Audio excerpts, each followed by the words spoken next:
اعوذ باللہ من الشیطان الرجیم بسم اللہ الرحمن الرحیم۔ اللہ تبارک و تعالیٰ کے نام سے شروع جو بڑا مہربان اور نہایت رحم کرنے والا ہے۔ ایک ایسی قوم جس پر اللہ تبارک و تعالیٰ نے اپنا دردناک عذاب نازل فرمایا اور اس قوم کے تمام لوگوں کو بندر بنا دیا۔ اس قوم کے لوگ کون سا ایسا گناہ کرتے تھے جس کی وجہ سے اللہ تبارک و تعالیٰ نے ان پر دردناک عذاب نازل فرمایا،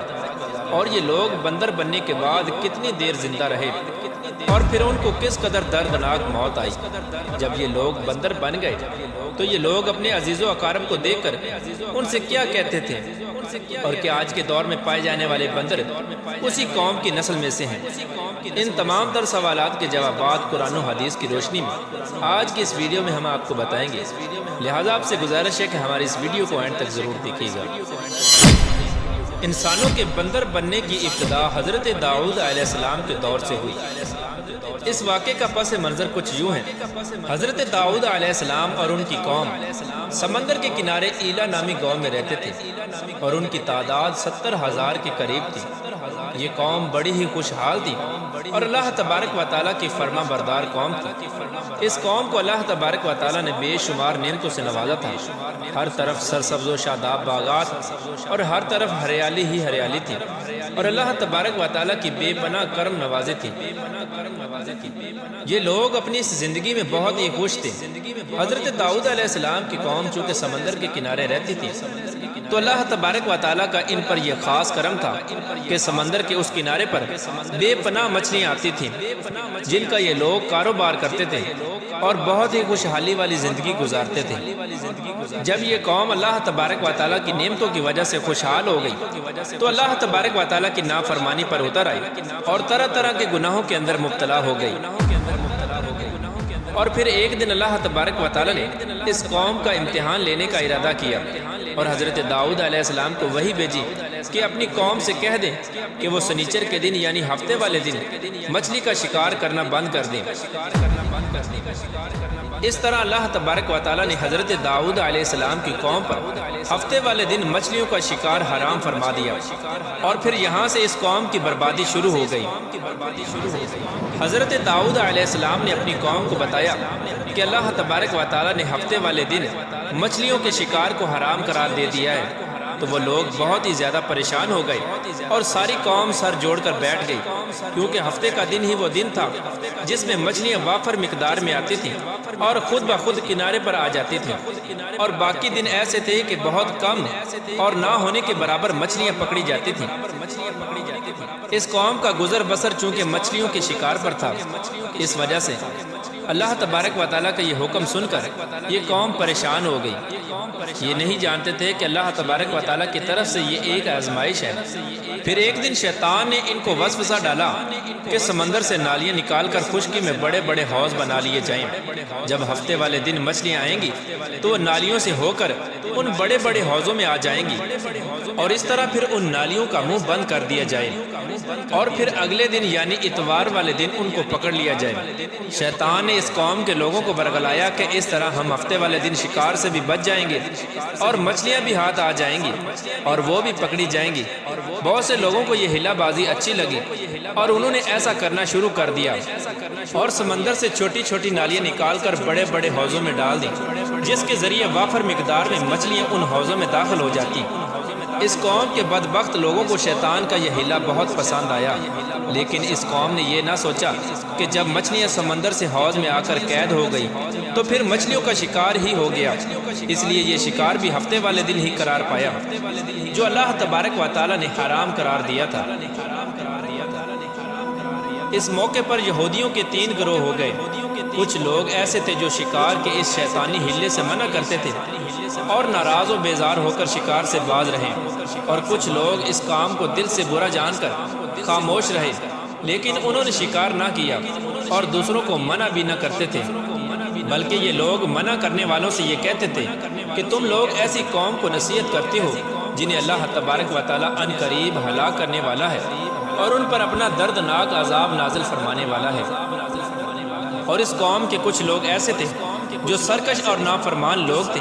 جنہوں نے اللہ تبارک و تعالیٰ کے حکم کی اعلانیہ مخالفت کی اور شیطان کے ہیلے بازی کو مان کر ہفتے والے دن شکار کرنے لگے۔ یہ لوگ اللہ تبارک و تعالیٰ کے حکم کی کھلا مخالفت کرتے اور ہفتے والے دن مچھلیوں کا شکار کر کے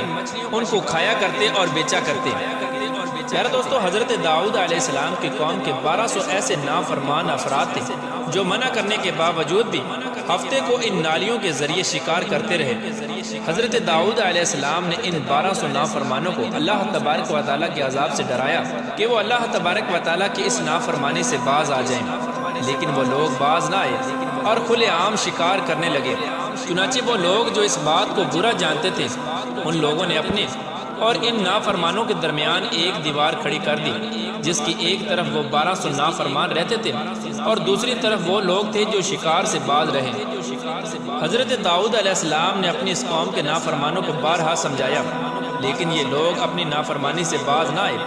اور اسی طرح اللہ تبارک و تعالیٰ کی نافرمانی کرتے رہے اور شکار کرتے رہے۔ پھر ایک دن حضرت داؤد علیہ السلام نے غضبناک ہو کر شکار کرنے والوں پر لعنت فرما دی۔ اس کا اثر یہ ہوا کہ ایک دن خطا کاروں میں سے کوئی بھی اپنے گھر سے باہر نہ نکلا۔ یہ منظر دیکھ کر کچھ لوگ ان کی دیواروں پر چڑھ گئے تاکہ معلوم ہو سکے کہ وہ لوگ کس حال میں ہیں۔ جب ان لوگوں نے ان نافرمانوں کو دیکھا تو وہ سب کے سب بندر کی صورت میں مسخ ہو چکے تھے۔ اللہ تبارک و تعالیٰ نے ان کی نافرمانی کی وجہ سے ان پر اپنا دردناک عذاب نازل فرمایا اور ان کو انسانوں سے بندر بنا دیا۔ جب لوگ ان مجرموں کا دروازہ کھول کر ان کے گھر میں داخل ہوئے تو وہ بندر اپنے رشتہ داروں کو پہچانتے تھے اور ان کے پاس آ کر ان کے کپڑوں کو سونگھتے تھے اور زاروں کی طرح روتے تھے، لیکن وہ کچھ بول نہ سکتے تھے۔ اللہ تبارک و تعالیٰ کے ان نافرمان بندر بن جانے والے لوگوں کی تعداد 12,000 تھی۔ ان 12,000 لوگوں نے اللہ تبارک و تعالیٰ کی نافرمانی کی اور اللہ تبارک و تعالیٰ نے ان کو بندر بنا دیا، جس طرح کہ اللہ تبارک و تعالیٰ سورہ بقرہ میں ارشاد فرماتا ہے، اور بے شک ضرور تمہیں معلوم ہے تم میں کہ وہ جنہوں نے ہفتے میں سرکشی کی